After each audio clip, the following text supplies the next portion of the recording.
Un homme et un chien. Jacques Prévert. Sur la table, l'assiette. Sur l'assiette, un fromage.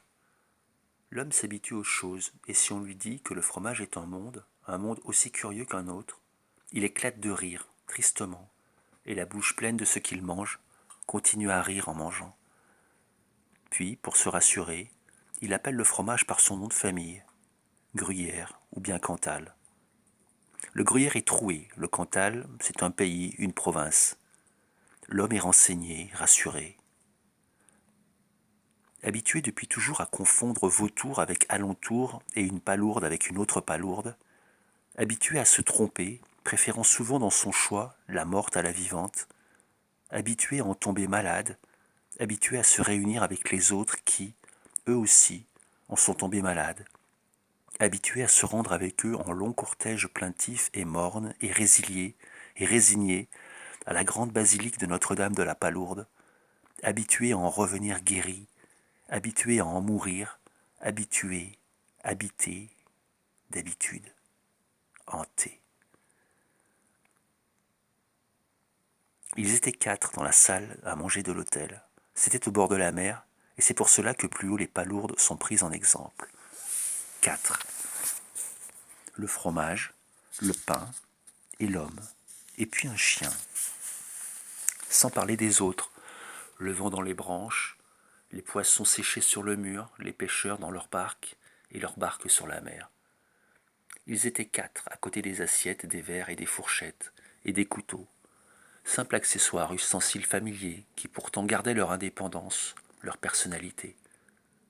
Ceci se passant en Bretagne, il convient de noter que malgré le passage d'une procession devant la fenêtre grande ouverte, malgré les chants des prêtres et l'ombre de la croix, les couverts s'obstinèrent à rester couverts. Pas le moindre changement dans leur plus simple comportement. Couverts.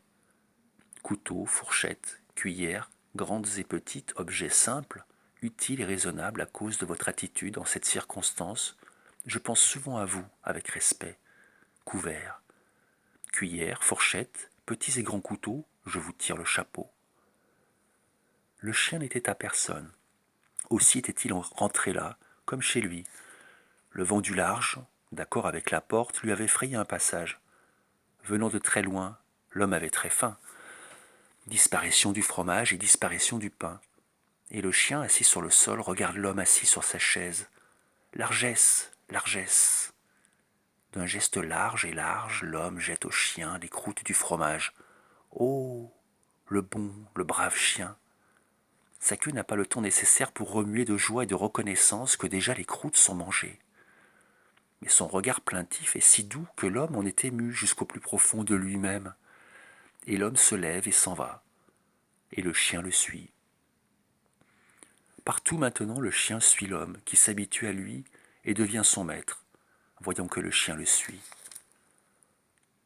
Partout, par le soleil, dans l'ombre et sous la pluie, dans les bureaux de poste, les places et les jardins publics, l'humain marche la canne à la main avec derrière lui son chien. Mon bon, mon brave et bon vieux chien, toi seul peux me comprendre, mon bon vieux fidèle chien. Parfois il se retourne inquiet, mais son inquiétude se calme, comme il voit toujours derrière lui son ombre de viande inférieure, son chien qui souffle, mais toujours le suit. Le maître est laid, mais le chien fait le beau. Une femme s'arrête et lui flatte le museau. L'homme sourit, et la femme dit son prix. Et voilà le maître nu, avec la femme nue. Et voilà le chien seul, couché sur le tapis. Le matin, l'homme se lève, s'habille, met l'argent sur la cheminée, cependant que la femme dort encore ou feint de dormir, rêvant à de vrais plaisirs. L'homme cogne du pied le chien qui dormait, et bientôt les voilà tous deux dehors, sous la pluie. Une autre femme passe, une chienne en laisse. L'homme hâte le pas, sans regarder la femme qui, elle non plus, ne le regarde pas. La chienne s'arrête un instant, sans doute à cause du chien.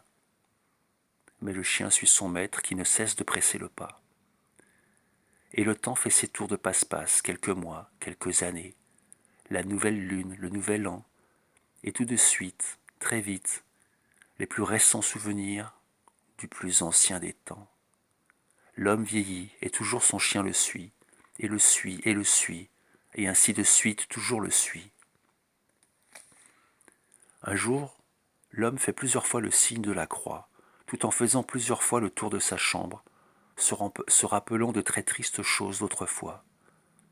Sans doute, sans trop savoir pourquoi, le chien se met à hurler à la mort. Et l'homme, sans trop vouloir savoir pourquoi, roue de coups le chien, l'assomme, l'achève et le jette dehors. Sortant quelques heures plus tard et voyant que le bon chien ne remue plus et se tait, il se sent soudain tout d'un coup réconforté. C'était pour lui qu'il hurlait, pour son petit compte personnel. Maintenant tout va bien. Il ne hurlera jamais plus.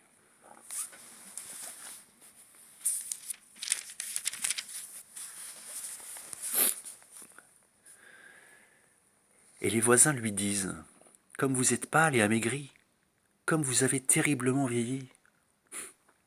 Hélas, mon pauvre vieux chien est mort.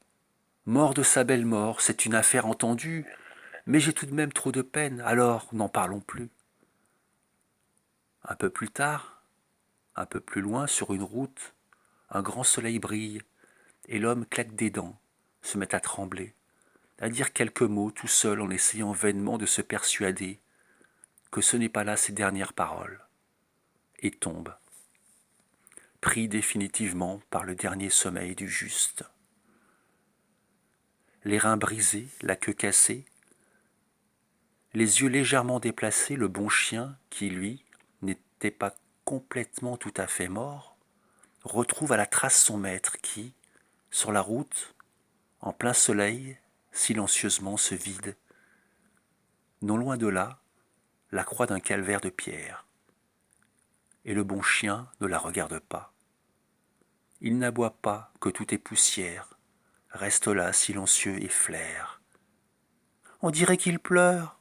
dit une dame qui traversait la route, un arrosoir à la main, s'en allant au cimetière.